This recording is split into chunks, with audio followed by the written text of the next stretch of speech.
The second critical technology is delivered by Reserve, a botanical blend of essential antioxidants featuring the profoundly important anti-aging ingredient resveratrol, which nutritional experts are now calling the anti-aging miracle of the century.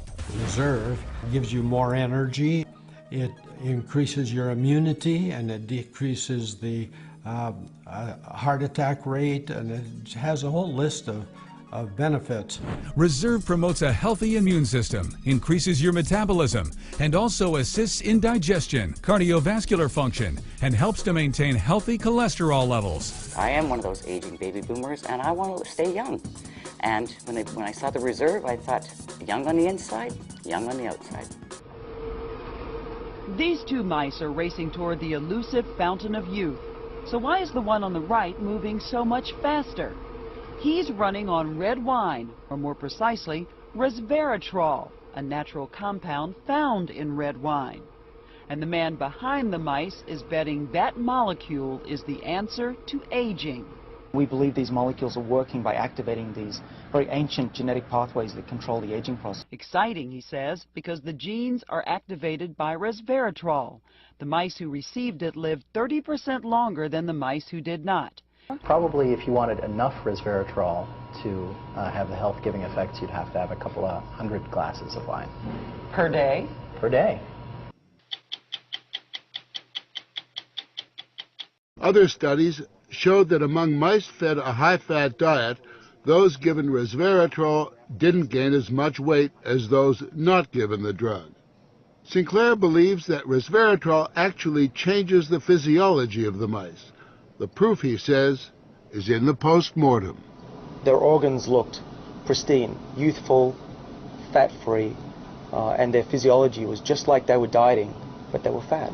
Convinced they were on the right path, they fast-tracked the drug into human trials on people with untreated diabetes, and the results were impressive. It significantly lowered glucose and insulin levels without the patients changing their diet or taking any other drugs. Originally, our hope was that you'd be able to prevent diseases of aging. What we ended up seeing is actually you could therapeutically intervene in patients who have diseases of aging, and that was unexpected. Yeah, the diabetic patients have high blood sugar, and the molecules bring it down. That's treatment, that's not prevention. Citrus is now developing what they say is a much more potent synthetic version of resveratrol that will also soon go into human trials, this time on cancer patients. I keep on thinking, you know, what used to seem like it was science fiction, I actually believe the biology is right, and if we're right, this may be the most important thing that we're going to do in our lives.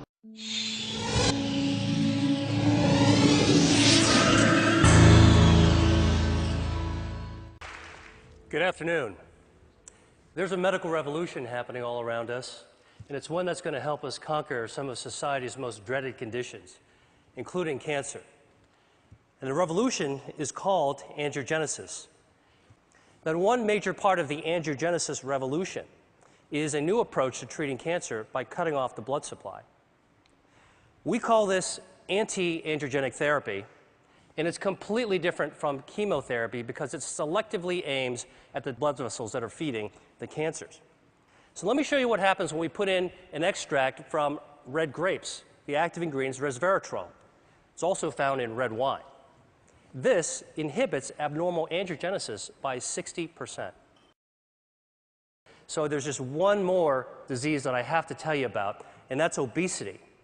Because it turns out that adipose tissue, fat, is highly angiogenesis dependent. And like a tumor, fat grows when blood vessels grow. So the question is, can we shrink fat by cutting off its blood supply? So the top curve shows the body weight of a genetically obese mouse that eats nonstop until it turns fat like this furry tennis ball. And the bottom curve is the weight of a normal mouse. If you take the obese mouse and give it an angiogenesis inhibitor, it loses weight.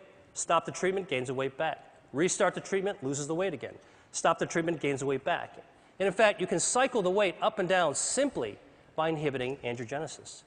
So this approach that we're taking for cancer prevention may also have an application for obesity.